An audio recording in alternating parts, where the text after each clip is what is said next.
ప్రతిరోజు పాటించవలసినటువంటి నియమాలు. దీక్షలో ఎలాంటి నియమాలు ఉండాలి గురుగారు?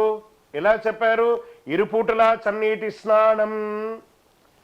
చన్నీటి స్నానం ఎందుకు ఈ చన్నీటి స్నానం చేస్తుంటాము?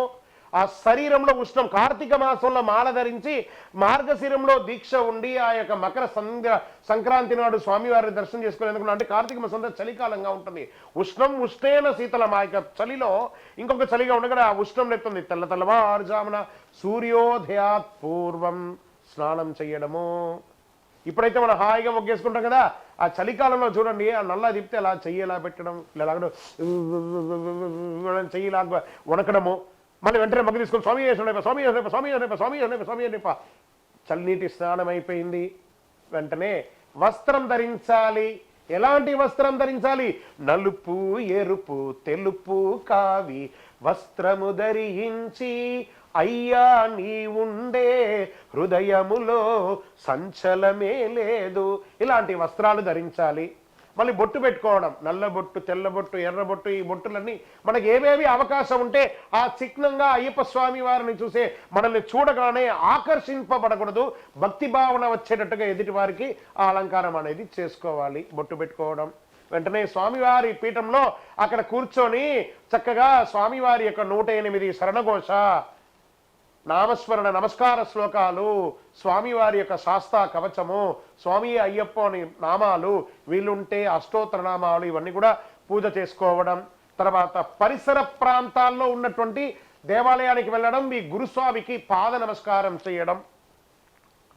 ఎలా ఉండాలి? ఇక్కడ వరకు అయిపోయింది ఉదయం. మరి ఉదయం టిఫిన్ చేసే అలవాటు ఏకభుక్తం అన్నారు. ఏకభుక్తం ఒక పూట భోజనం, అది కూడా సాత్వికమైనటువంటి ఆహారం, ఏకభుక్తం అన్నారు. మళ్ళీ సాయంత్రం రాగానే స్నానం. స్నానం ఇవ్వగానే ఈ పొయ్యి మీద బట్టలు ఉంటాయి కదా, దీన్ని ఏం చేయాలి? మన ఇంట్లో అయితే మనం ఎప్పుడైనా బట్టలు ఉతికామా? మన ఇంట్లో వాషింగ్ మిషన్ అయినా ఎక్కడ ఉందో తెలుసా? అలా పడేస్తాం. ఇంట్లో ఆడవాళ్ళు ఉతుకుతారు, మనం పక్కన పడేస్తాం. ఇప్పుడు నాకు 41 రోజులు దొరుకుతావురా నువ్వు నాకు అన్నట్టుగా మన చేతనే మన బట్టలను పిండిన పిండి పిప్పకుండా ఉదయం సాయంత్రం పిండిస్తాడు అయ్యప్ప. బట్టలు పిండడం, మళ్ళీ కొత్త బట్టలు, మళ్ళీ ఆ బట్టలు వేసుకోవడం, ఉతికిన బట్టలు వేసుకోవడం, మళ్ళీ సంధ్యా పూజ చేయడం. రాత్రి అల్పాహారం. అల్పాహారం అంటే అల్పంగా తినడం, కానీ రకరకాల నూనె వంటలతో తినడం కాదు. అల్పాహారం చేసి స్వామివారి యొక్క దీక్ష తీసుకొని ఎవరిని ఉద్దేశించి మాట్లాడినా స్వామిగా, వారి అమ్మ అయితే మాళిగేపురం మాత అనడం, ఎదుటి వారినైతే స్వామి అని పిలవడం, అది యొక్క అలవాటు చేసుకోవాలి. ప్రతి ఒక్కరిని కూడా, ప్రతి ఒక్కరికి స్వామి శరణమని 2 చేతులు జోడించి నమస్కరించాలి.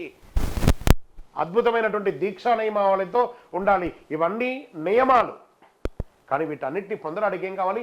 స్వామితో కనెక్ట్ అవుతాం. ఇప్పుడు ఎలా మేము ఎలక్ట్రానిక్ మీడియా ద్వారా మీకు కనెక్ట్ అయ్యాము, అలాగే ఒక శాటిలైట్ ద్వారా ఒక ఫోన్ నుంచి ఇంకో ఫోన్ కనెక్ట్ అవుతామో, అదేవిధంగా మీ సన్నిధానంలో ఉన్నటువంటి పీఠంలో ఉన్నటువంటి స్వామి దగ్గర కూర్చొని, స్వామి నాకు పూజ చేయడం రాదు, నాకు నమస్కార శ్లోకం చెప్పడం రాదు అని స్వామితో తెలుగులో మాట్లాడి, మీకు తెలిసిన భాషలో మాట్లాడని అయ్యప్పతో మాట్లాడి మీరు కళ్ళు మూసుకొని ఉండగా ఆ స్వామివారి యొక్క దివ్య మంగళ తేజోమయమైనటువంటి రూపం మీ ముంగిట కనబడాలి. అదే దీక్ష.